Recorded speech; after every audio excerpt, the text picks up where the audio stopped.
Bismillahirrahmanirrahim. Assalamualaikum warahmatullahi wabarakatuh. Alhamdulillah. Alhamdulillahilladzi arsala rasulahu bil huda wa dinil haq. Liyuzhirahu 'alad dini kullih walau kariyal musyrikun. Asyhadu an la ilaha illallah wa asyhadu anna Muhammadar Rasulullah sallallahu alaihi wasallam. Allahumma fassalli wa sallim ala Sayyidina Muhammad wa ala alihi wa ashabihi ajmain. Qala Rasulullah sallallahu alaihi wasallam, al jannatu mustaqatun ila arba'atin nafarin. Talil Qur'an wa hafizil lisan wa mud'imil ji'an wa sa'imina fi syahri Ramadan. Alhamdulillah, bapak-bapak, ibu-ibu, kaum muslimin dan kaum muslimat, jamaah rahimakumullah. Pertama sekali kita bersyukur kepada Allah Subhanahu wa taala. Alhamdulillah, pada hari ini menjelang berbuka puasa kita masih diberi kesehatan oleh Allah, masih diberikan umur yang panjang oleh Allah Subhanahu wa taala dalam rangka berubudiyah kepada Allah Subhanahu wa taala. Semoga puasa kita yang kita laksanakan diterima oleh Allah Subhanahu wa taala. Amin ya rabbal alamin. Kemudian yang kedua, selawat beriringan salam mari sama-sama kita kirimkan buat arwah junjungan kita, Rasul kita, yakni Nabi Muhammad sallallahu alaihi wasallam. Bapak-bapak, ibu-ibu, hadirin wal hadirat rahimakumullah. Pada pertemuan kita kali ini, pembahasan kita, judul kajian kita adalah kata Rasulullah sallallahu alaihi wasallam, ada 4 golongan, ada 4 macam orang-orang yang dirindukan oleh surga. Ini kajian kita hari ini. Berdasarkan hadis Rasulullah sallallahu alaihi wasallam, ada 4 macam. Ada 4 golongan umat manusia yang selalu dirindukan oleh surga. Bapak-bapak, ibu-ibu, hadirin wal hadirat rahimakumullah. Bicara masalah surga, itu setiap manusia, laki-laki dan perempuan yang akalnya sehat, itu pasti menginginkan yang namanya surga. Tidak seorang pun menginginkan yang namanya neraka. Makanya hafal mulai dari TK, SD sampai orang tua, hafal doanya, Rabbana atina fid dunya hasanah wa fil akhirati hasanah wa qina adzabannar. Akan tetapi Bapak, Ibu, hadirin rahimakumullah, untuk mencapai surga itu tidak mudah. Tidak mudah. Dan tidak ada artinya doa Rabbana Atina itu kita baca pagi, sore, siang, dan malam, kalau tidak kita iringi dengan ibadah. Nah, 4 macam ini yang disampaikan oleh Rasulullah SAW, Bapak Ibu. Apa kata Rasulullah? Al jannatu mustaqatun ila arba'atin nafar. Surga itu, kata Nabi, sangat merindukan 4 macam golongan menginginkan surga yang 4 golongan ini menginginkan, merindukan supaya yang 4 golongan ini masuk ke dalam surga nanti. Nah, pertanyaannya kepada diri kita Bapak Ibu. Setiap diri kita, setiap Bapak Ibu menginginkan, termasuk enggak saya yang dirindukan ini? Termasuk enggak saya yang selalu diimpikan, dirindukan oleh surga supaya masuk ke dalamnya? Insya Allah sebentar lagi akan terjawab Bapak Ibu. Termasuk enggak kita? Yang pertama sekali kata Rasulullah Sallallahu Alaihi Wasallam, siapa itu yang dirindukan oleh surga itu? Pertama sekali adalah talil Quran, yaitu orang-orang yang rajin membaca Al-Quran. Ini yang pertama. Terjawab nanti. Akan Bapak Ibu sendiri yang akan menjawabnya, apakah termasuk nomor 1 ini apa tidak. Talil Quran, orang yang rajin membaca Al-Quran. Apa itu Al-Quran? Adalah firman-firman Allah, wahyu-wahyu Allah yang diturunkan oleh Allah kepada Nabi kita, Rasul kita Nabi Muhammad melalui malaikat Jibril, yang diberi pahala bagi orang yang membacanya. Baca Al-Quran beda dengan yang lain Bapak Ibu. Pahala baca Quran yang kita baca itu, kenapa dirindukan oleh surga? Itu pahalanya tidak per baris Bapak Ibu, tidak per halaman, tidak per juz. Pahalanya diberikan oleh Allah per huruf. Coba bayangkan Bapak Ibu. 1 baris itu berapa hurufnya?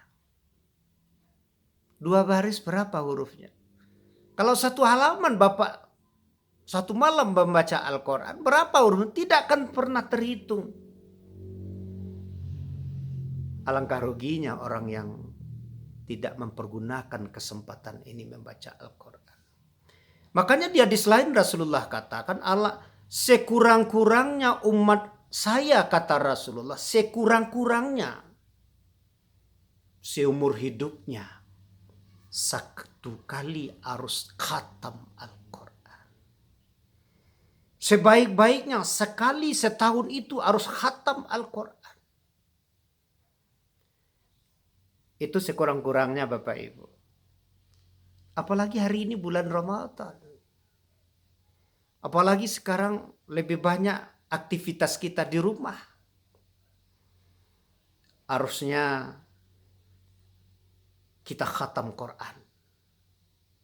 Mungkin sudah berbuka menjelang Isya, mungkin setelah salat subuh kita baca Al-Quran. Nah, membaca Al-Quran ini pahalanya ditulis per huruf. Nah, kalau kita khatam Al-Quran, apalagi ini di bulan Ramadan, tentu pahalanya berlipat.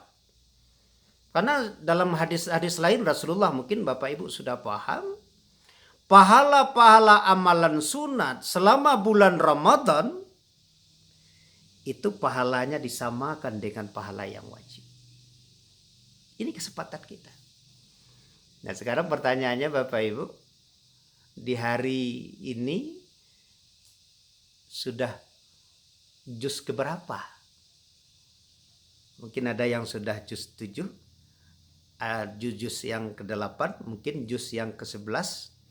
Yang penting pas Idul Fitri nanti Bapak Ibu khatam. Niatkan dalam hati itu, insya Allah.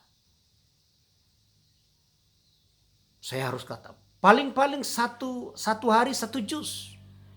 Itu paling kurang itu. Nah, kenapa ini kita sampaikan Bapak Ibu rahimakumullah. Kita di kantor KUA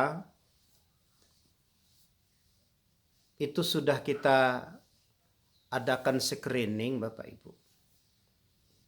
Di antara screeningnya bahannya adalah, bahan screening itu adalah dites baca Al-Quran. Yang laki-laki, catin yang laki-laki dites, perempuannya juga dites. Ini yang sangat menyedihkan hati kita, Bapak Ibu. Alangkah banyaknya calon pengantin itu tidak bisa baca Quran.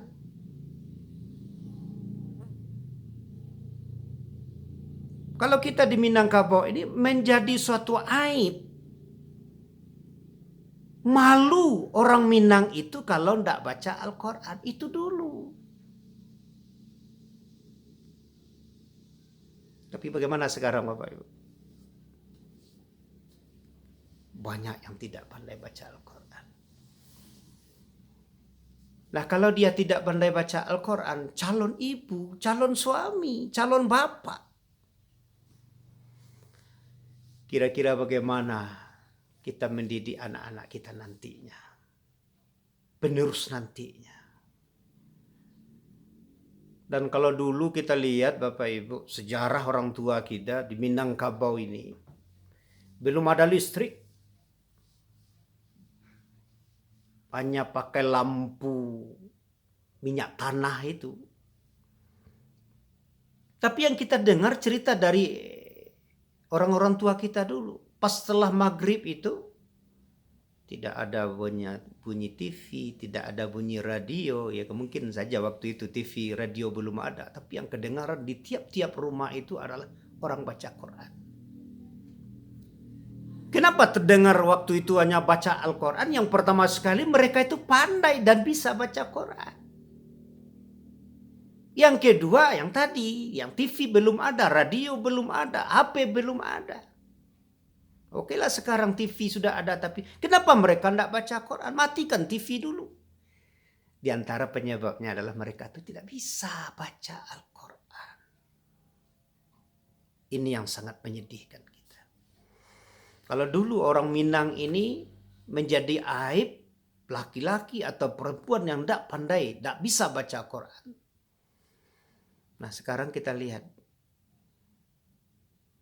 Walaupun sudah ada undang-undangnya atau perdanya tentang baca Quran, tapi kenyataannya ini yang kita lihat. Nah untuk itu Bapak Ibu, kaum muslimin dan kaum muslimat di mana saja berada, inilah yang kita terapkan dalam kehidupan kita. Salah satu pahala yang tersembunyi yang tidak akan pernah kita menghitungnya, karena banyaknya adalah membaca Al-Quran. Di hadis lain apa Rasulullah katakan? Iqra'ul Quran. Orang-orang yang membaca Quran, rajin membaca Quran selama hidupnya, fa innahu ya'ti yaumal qiyamah, akan datang bacaan Qurannya tadi di hari kiamat, syafi'an li ashabi. Untuk apa bacaan pahala Quran yang kita baca selama kita di atas dunia? Syafi'an li ashabi.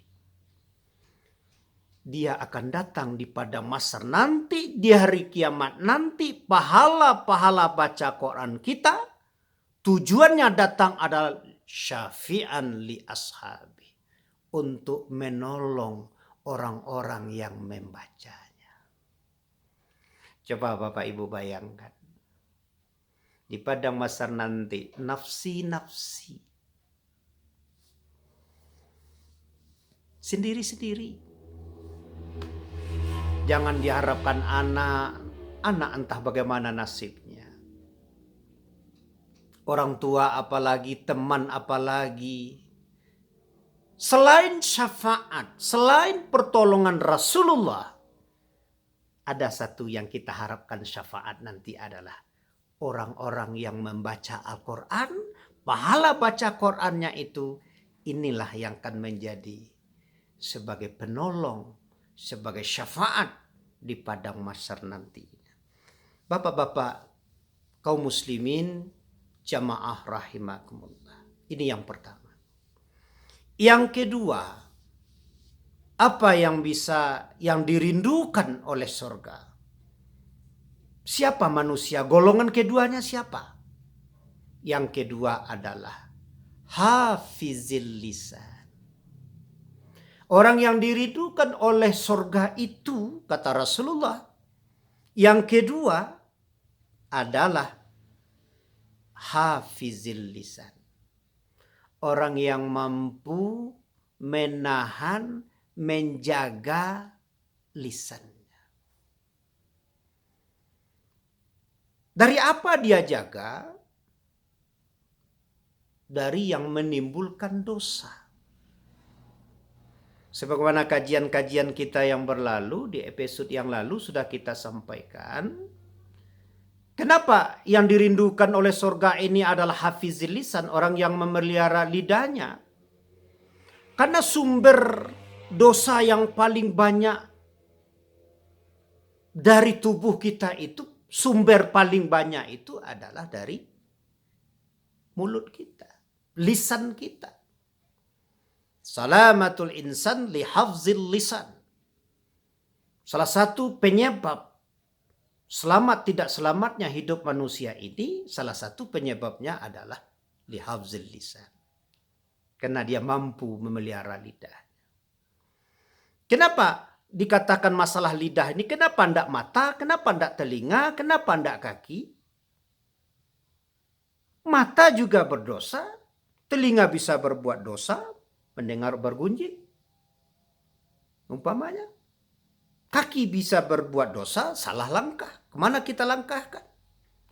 Tapi sumber yang paling banyak itu adalah Bapak Ibu adalah mulut, lisan, ucapan. Sumber bohong itu di mulut.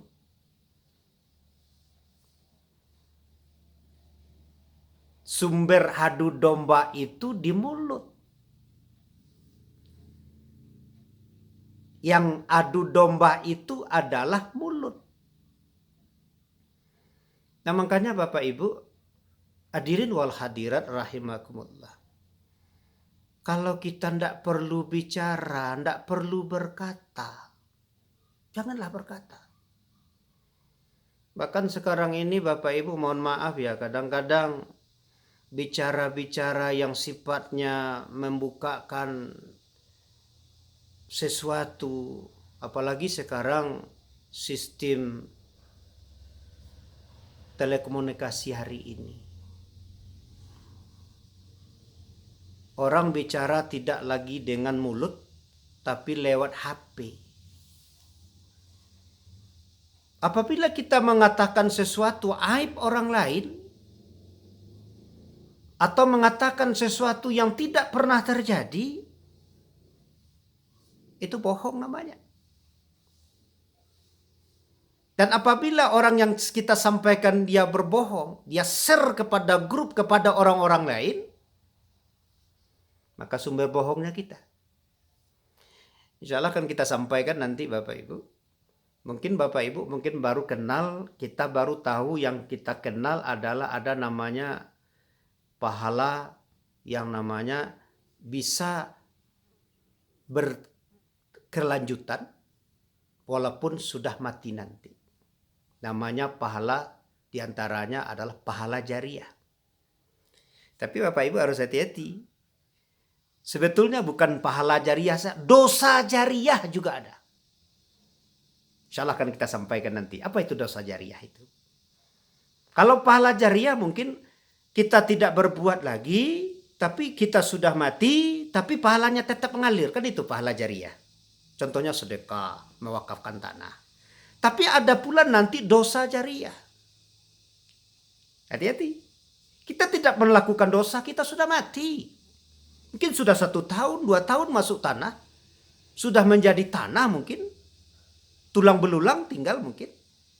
Kita tidak melakukan dosa, tapi pahala dosa itu tetap mengalir. Insya Allah akan kita sampaikan nanti. Nah kita kembali kepada yang kita sampaikan tadi Bapak Ibu. Nah karena ini adalah termasuk dosa jariah nanti, mulut kita berbicara yang salah, berbohong, mengatakan sesuatu, mengetik sesuatu. Maka sekarang Bapak Ibu bisa dikatakan mulutmu adalah harimaumu, maka besok-besok ini saat ini kita lihat jarimu adalah harimaumu. Karena dengan mengetik di HP, di WA, di Facebook, Itu tak satu dua orang yang dengar yang membaca Bapak, itu dunia. Hati-hati. Ini nah dua yang dapat kita sampaikan. Insya Allah besok akan kita sambung dua lagi. Siapa-siapa yang dirindukan oleh surga. Yang pertama sekali yang kita sampaikan hari ini, yang pertama yang dirindukan oleh surga itu adalah talil Quran. Orang yang membaca Al-Quran. Yang kedua yang dirindukan terus oleh surga itu supaya masuk ke dalam surga nanti. Yang kedua adalah hafizil lisan. Orang yang selalu memelihara lidahnya dari berbohong, dari bergunjing, dari adu domba, dan segala hal yang bisa merusak daripada ibadahnya itu sendiri. Ini dua baru yang kita sampaikan. Insya Allah besok menjelang puasa, menjelang berbuka puasa, akan kita sampaikan dua lagi siapa saja yang dirindukan oleh surga. Mudah-mudahan ada manfaatnya bagi Bapak, bagi Ibu, kaum muslimin dan kaum muslimat, kawan-kawan yang berbahagia, mudah-mudahan ada manfaatnya. Kita sudahi dengan wabillahi taufiq wal hidayah. Assalamualaikum warahmatullahi wabarakatuh.